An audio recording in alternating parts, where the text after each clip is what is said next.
દૂર ક્યાંક એક જંગલમાં બધા જાનવરો ખૂબ જ શાંતિથી રહેતા હતા. ત્યાંનો રાજા શેરખાન પોતાના જંગલના જાનવરોની ખૂબ જ દેખભાળ કરતો હતો. એક દિવસ સાંજે શેરખાને બધા જાનવરોને સભામાં બોલાવ્યા. મારા વાલા જંગલના વાસીઓ, મારા મોટા ભાઈ શેરાની તબિયત સારી નથી. મારે તેને જોવા માટે બ્લુ લેન્ડ જંગલમાં જવું પડશે. મારા ગયા પછી જંગલમાં સંપીને રહેજો. જે રીતે મારી સામે રહો છો, એકબીજાની મદદ કરજો. જો કોઈ મુસીબત આવે તો તાકાતથી વધારે મગજથી કામ લેજો. શેરખાન, તમે જરાય ચિંતા ના કરો. તમારી ગેરહાજરીમાં પણ અમે જંગલના બધા નિયમોનું પાલન કરીશું. ખૂબ સરસ. આમ કહીને શેરખાન ત્યાંથી નીકળી ગયો અને જંગલના બધા જાનવરો પોતપોતાના ઘરે જતા રહ્યા.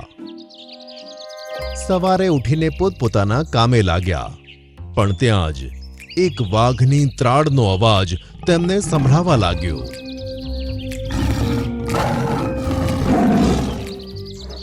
બધા જાનવર હિંમત કરીને એક સાથે તે અવાજ તરફ ગયા.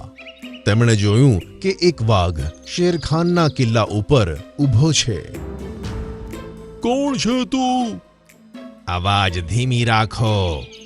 હું આ જંગલનો નવો રાજા બનવાનો છું. હવે આ જંગલમાં બીજો કોઈ રાજા નથી. જો તમારામાંથી કોઈએ વિરોધ કર્યો તો સૌથી પહેલા હું તેનો જીવ લઈ લઈશ. તેની આ ધમકી સાંભળીને કોઈ જાનવરે હિંમત ન કરી કે તેનો સામનો કરે. પછી એક હરણે હિંમત કરી અને બોલ્યું કે સારું સારું, અમે તમને રાજા માનવા માટે તૈયાર છીએ. તેની વાત સાંભળીને બધા જાનવરો તેની તરફ આશ્ચર્યથી જોવા લાગ્યા કે હરણ આ શું બોલ્યો. પેલી બાજુ વાઘ તો ખૂબ જ ખુશ થઈ ગયો. હા હા, અમે તમને રાજા માનવા માટે તૈયાર છે. હવે સમય છે કે તમે અમારા જંગલના રિવાજને પૂરો કરો. રિવાજ? કેવો રિવાજ?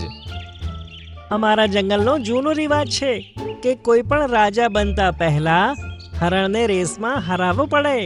આ રિવાજ પૂરો કર્યા પહેલા કોઈ પણ રાજા નથી બની શકતું.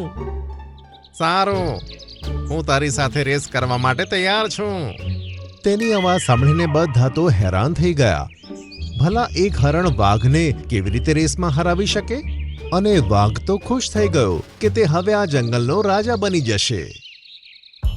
થોડી વાર પછી વાઘ, હરણ અને બધા જાનવરો એક જગ્યાએ ભેગા થયા. હું, વરુ અને સસલું અહીંયા છીએ. રેસ અહીંયાથી શરૂ થશે અને કાળી પહાડીના નીચેના છેડે પૂરી થશે. ત્યાં વરુ, મોટું વાંદરો અને શિયાળ ઉભેલા છે. તમારામાંથી જે પહેલું એની પાસે પહોંચશે તે જ આ રેસનો વિજેતા બનશે. આ સાંભળી વાઘના ચહેરા પર સ્મિત આવી ગયું અને મોટું હરણને પણ પોતાના ઉપર પૂરો વિશ્વાસ હતો. ત્યાં જ હાથી જોર જોરથી હણહણ્યો અને રેસ શરૂ થઈ. બંને દોડવાનું શરૂ કર્યું, પણ વાઘ હરણ કરતા ઘણો આગળ નીકળી ગયો. આવ્યો મોટો મને હરાવવા. હવે આખું જંગલ મારું હશે, મારું. તેનો અવાજ હરણના કાને પહોંચ્યો તો હરણને પણ જોશ આવી ગયો અને તે પોતાની પૂરી તાકાતથી આગળ દોડવા લાગ્યો.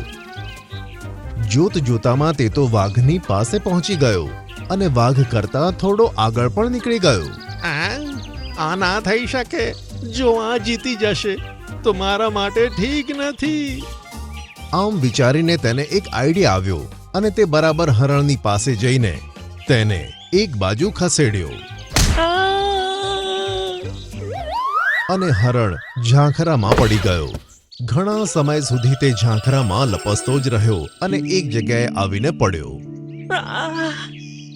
હું ક્યાં આવી ગયો? તેણે ઊભા થઈને જોયું તો તે ગાઢ જંગલમાં આવી ગયો હતો. મારી પાસે રોકાવાનો સમય નથી. આમ કહીને તે ફરીથી ભાગવા લાગ્યો, પણ થોડાક જ આગળ ગયા પછી તેને કોઈનો અવાજ સંભળાયો. હરણભાઈ, મારી મદદ કરો. આ સાંભળીને મન ના હોવા છતાં પણ તે રોકાઈ ગયો. એક ચકલી પોતાના પગેથી સફરજનને ખસેડતી ખસેડતી ઝાડની નીચે લઈ જઈ રહી હતી. હું અત્યારે વાઘ સાથે રેસમાં છું. જો હું તારી મદદ કરીશ ને તો ઘણું મોટું નુકસાન થઈ જશે. હરણભાઈ તેવું ના કહો. કોઈની મદદ કરવાથી ક્યારે આપણું નુકસાન નથી થતું. બોલ, શું વાત છે?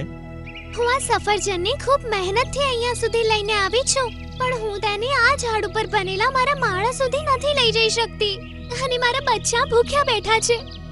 આ સાંભળીને હરણે ઉપર જોયું તો માળામાં બે નાના બચ્ચા બેઠેલા હતા અને તેમને ઉડતા પણ નહોતું આવડતું. હરણને તેમની ઉપર દયા આવી. તેણે સફરજનને ઉઠાવ્યું અને માળામાં મૂકી દીધું. અરે વાહ, આટલું મોટું સફરજન! બંને બચ્ચા મજાથી સફરજન ખાવા લાગ્યા અને માતા પણ ખુશ થઈ ગઈ. તમારો ખૂબ ખૂબ આભાર હરણભાઈ. હવે હું જાઉં છું. જો રેસમાં હું હારી ગયો ને તો મોટી મુસીબત આવી જશે. તું મને આખી વાત કે. બની શકે કે હું તારી મદદ કરી શકું. અને હરણે તેને બધી વાત કહી દીધી. આ સાંભળી ચકલી બોલી કે હું એક એવી ગુફાના વિશે જાણું છું જેની અંદર તમે જતા રહો તો તેનો બીજો રસ્તો કાળા પહાડના છેડામાંથી નીકળે છે. શું આવી કોઈ ગુફા આપણા જંગલમાં છે? હા, સાચું કહું છું. આવ મારી સાથે. આમ કહીને ચકલી તેને એક ગુફા પાસે લઈ ગઈ. હરણ ઝડપથી ગુફામાં જતો રહ્યો અને પૂરી તાકાતથી દોડવા લાગ્યો. ગુફા ખૂબ જ લાંબી હતી અને અંધારી પણ, છતાં પણ હરણ તો જોશ અને હોશથી ભાગવા લાગ્યો. બીજી બાજુ વરુ, વાંદરો અને શિયાળે સામેથી વાઘને એકલો આવતા જોયો તો ત્રણે જણા હેરાન થઈ ગયા. આ તો ખાલી વાઘ આવે છે. હરણ ક્યાં ગયો? બસ હવે થોડી વારમાં હું જંગલનો રાજા બનવાનો છું. વાઘ બસ પહોંચવાનો જ હતો અને આ ત્રણેય જાનવરો બસ હેરાન પરેશાન થઈ ગયા હતા.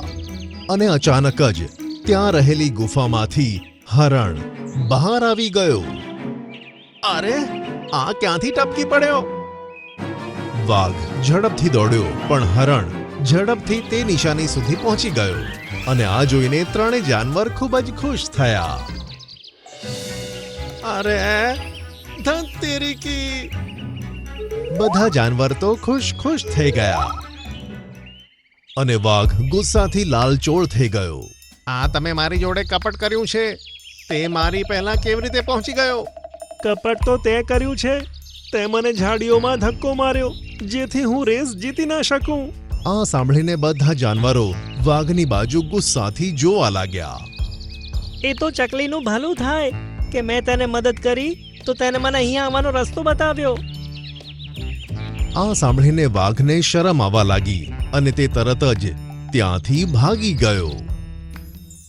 છોટું હરણ, આજે તું ના હોત ને તો અમે બધા આના ગુલામ થઈ જાત. કોઈએ બરાબર કહ્યું છે કે કોઈની મદદ કરવાથી આપણું ક્યારેય ખરાબ નથી થતું.